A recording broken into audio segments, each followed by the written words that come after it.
Washington, he's been stymied. He wants to do something. So he knows the cannon are coming back to him.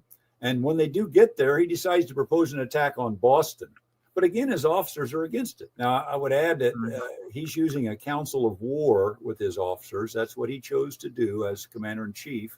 Mm-hmm. So he submits to their will in this. But he's an offensive guy. He wants to fight. They urged him to wait until the waters around Boston were frozen, so the city couldn't be resupplied by ship. So frustrated, he decides to go into Canada. And so he sends Benedict Arnold's force to assist Schuyler in taking Quebec. So he's kind of stalled in Boston, but he's going to go into Canada. And remember, he's got Knox coming back from Ticonderoga with his artillery. So, so he decides to find another way to dislodge the British. And once the cannon arrive, he directs his men to take those cannon from Fort Ticonderoga up Dorchester Heights, which is a series of low but commanding hills, this time south of Boston.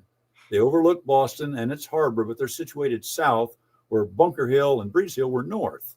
And he accomplished this at night, stealthily. Wow. And the next morning, the British wake up to see a host of cannon emplacements pointed at them. Yeah, wow. These heights. And the British fleet was now within range of these American guns.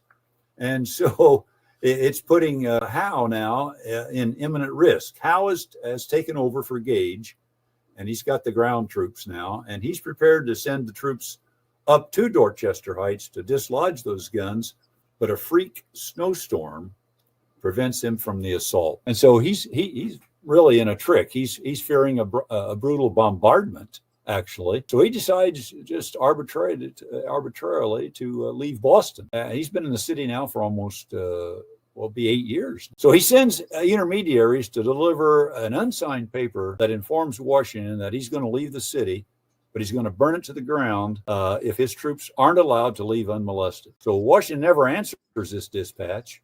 And after several more days of bad weather, they do depart by sea, taking with them 1,000 loyalist civilians out of the city of Boston. And Washington marches into the city unopposed the following day.